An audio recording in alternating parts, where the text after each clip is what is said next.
We are the Elite Four, and this is our presentation about the Martian habitat. This is our mission logo. It has a picture of Mars with a soaring vulture in front of it. Our names are on the outside, and the mission name up here in the arrow, the Ares mission. So our presentation is broken up into two categories.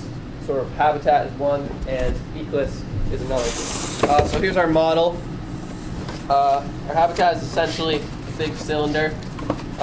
We have storage compartments inside, a bathroom space, an exercise bike. There's a large trellis running around half of the model for growing plants.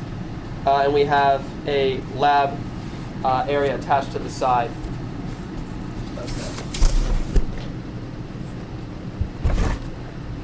For location, we're going to be at the polar caps, and the reason for this is because there's water there.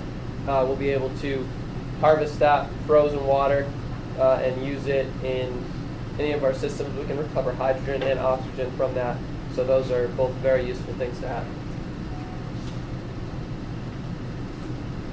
I did the lab space, and it'll help us find out if there was life on Mars, and also the effects of Martian soil on plants and Martian water on plants and animals.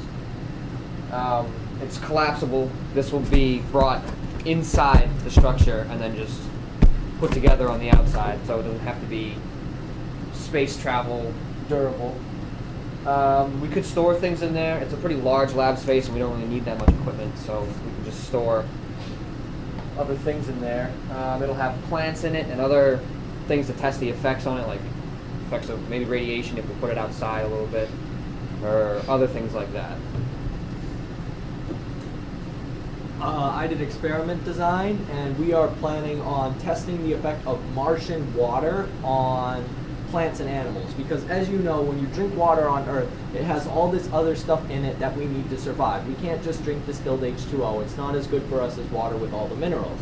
We want to see what's in the Martian minerals and if they're helpful, if they're hurting. We know there's a lot of iron.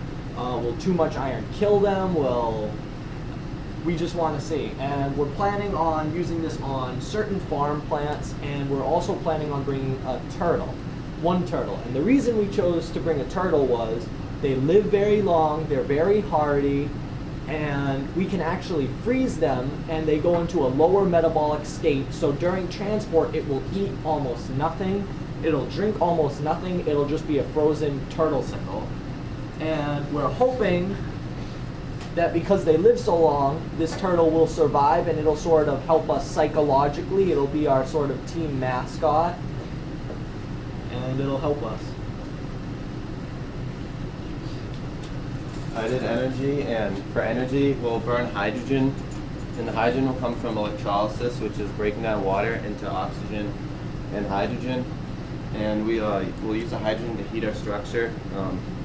We have two walls, and in between the two walls we'll have water, which will be our insulator, and hydrogen will be burnt, and the water will insulate it so it'll stay warm. And we'll also have backup solar and nuclear, a small nuclear reactor, in case we run out of a water source, so then we'll have to move. Or then the solar, we'll have some solar panels on the sides and on the top, just as another backup.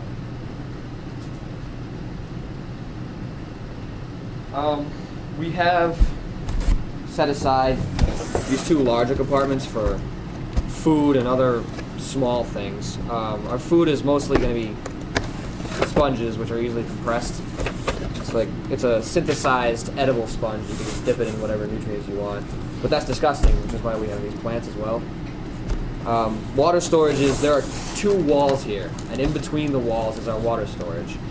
There's a small area of space, but that was too hard to do on a model, so they're just glued together. But the whole outside of the inner wall is water. So there's plenty of water for us to live, and we're just going to recycle it just like the ISS does. No different.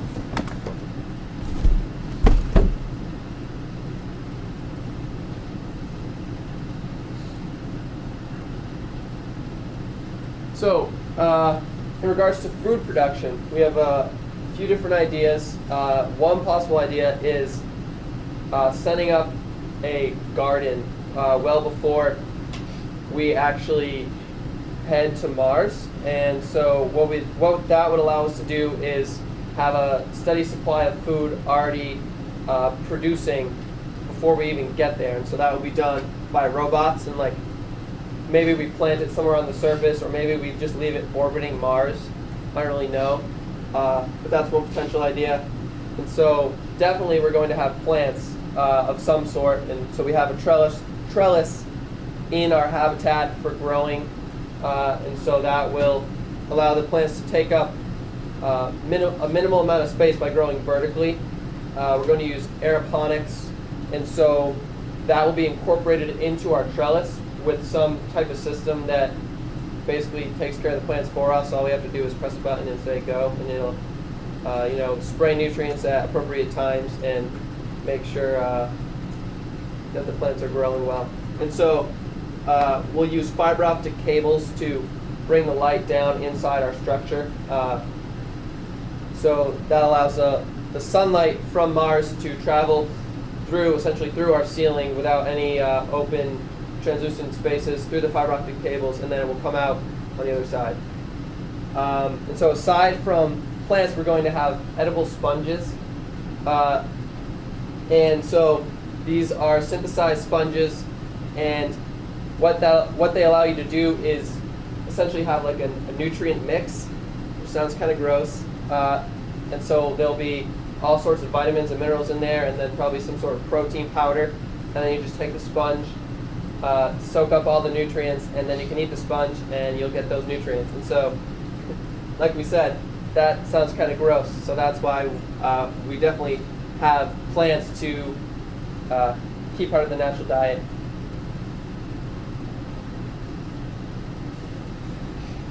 So waste management, we have a little bathroom in here.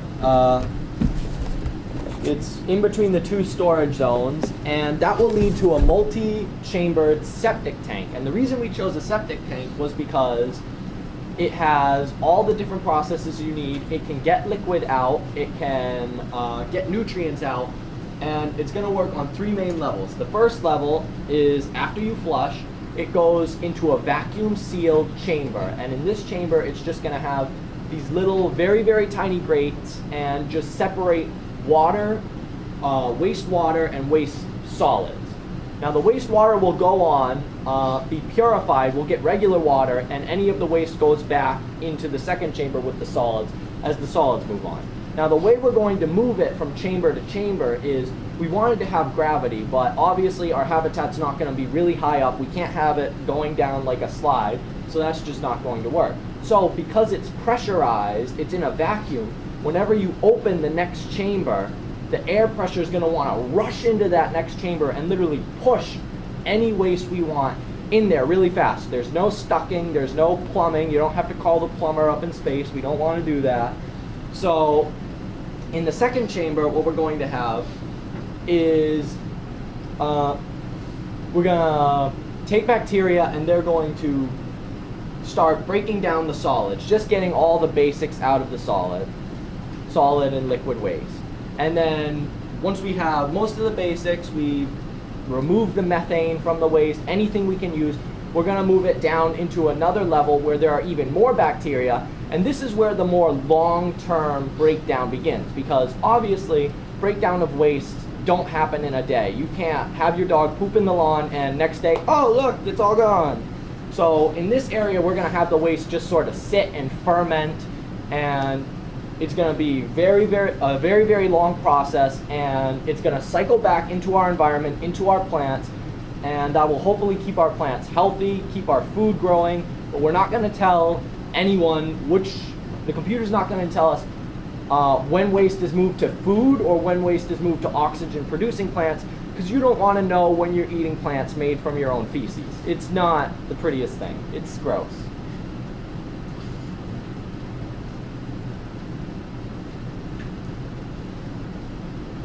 I did air management, and there's water in the polar caps, so we're going to have a drill set up.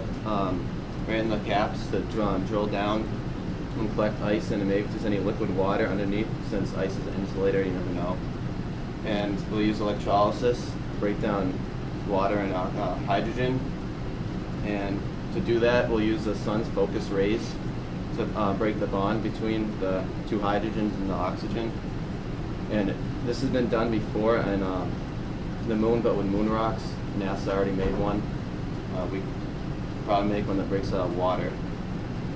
And then we'll regulate the CO2 by using the CO2 on the outside.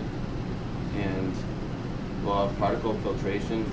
So we'll, when we make the air, it'll filter out the odors, the dust, and any harmful particles or radiation outside, and it'll come in nice, clean, and yeah.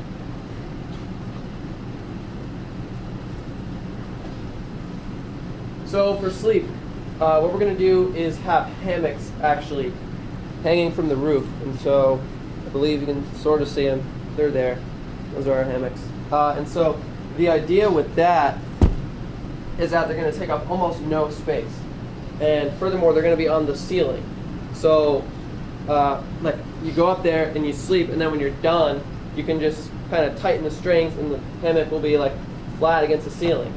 So now our beds aren't going to take up any space. And the thinking is that since we're on Mars, gravity is going to be less, so the hammocks are probably going to be a little bit more comfortable than they will be on Earth, because we're not going to be pulled down as much.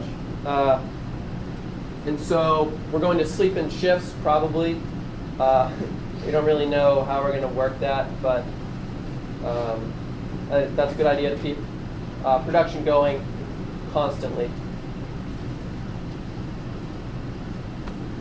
So I did psychological health, and the main thing we're going to have to deal with is depression. I looked up all these other psychological factors, things like fear, anger, anxiety. They can all lead to depression. So before we even go up into space, every single person is going to have personalized screenings where you're going to have a psychologist come in, check your psychological health, and offer you medication if they think it is necessary. If they think someone could succumb to depression, they're going to prescribe a medication just to be safe. We don't want anyone with depression up in space. While we're in space, we're going to have multiple activities to keep ourselves sane. As you can see, we have 4 beds. That's so everyone is a little bit selfish. You don't always want to share something. You want your own personalized living space, right? You sometimes feel uncomfortable sleeping in someone else's house. So we're giving everyone their own bed, because you might not want to share. Someone might leave the sheets untucked, and you're like, hey, why'd you leave the sheets untucked, or whatever. Big fight breaking out in space. Not good. We're going to have group therapy. We're just going to have this little group therapy session. I know it sounds weird, but come on, you're in space. You're all feeling anxious. You know, you need group therapy. We're going to have playing cards. That's just to keep everyone loose, having fun. Hopefully we don't get any cheaters, because that would not be good. Virtual reality simulator. This we're going to have to very carefully monitor, but we're going to have virtual reality and hopefully just a helmet that you can wear and talk to your loved ones via virtual reality, so you feel like you're in the same room. When you're talking to someone on a video screen who you haven't seen for months, it's very emotional. But when you're talking to someone and it looks like you're looking at them face to face, it's even more emotional. You're talking to them on a personal level, and that can keep you going even when you're on the brink of going insane. The thing we have to be careful for is, have you ever seen The Matrix? You can start to think the virtual reality is your real reality, and we don't want people thinking that. We don't want people going crazy being, oh no, I gotta go visit my wife, put on the helmet, think he's on Earth. So we're gonna very carefully monitor that. Gamification, that's turning the space into like a gaming center. We're gonna have like achievements, and I'm pretty sure a lot of people here play Xbox, and you know, team achievements, stuff like that. When you get something done, you know, here's a cookie, here's a reward. You know, it makes you feel good inside. When you accomplish something and you get a reward, it's good. And tranquil space. We're gonna try to keep this place calm. We're gonna try no fist fights, no brawls, no guns. We're just gonna keep this a calm space, try very little violence, We're gonna look out for passive aggressivism and just keep everyone chill.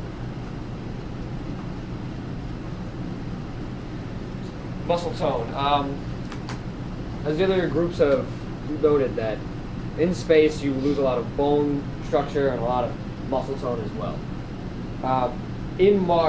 On Mars, there's not as much gravity as there would be on Earth.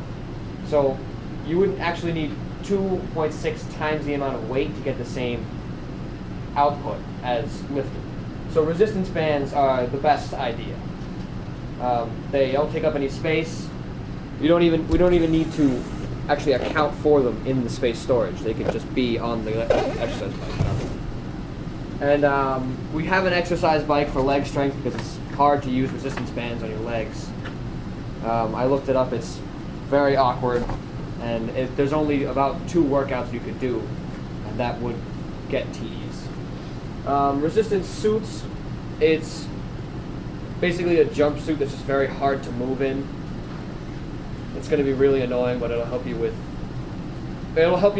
joint health more than a resistance band will.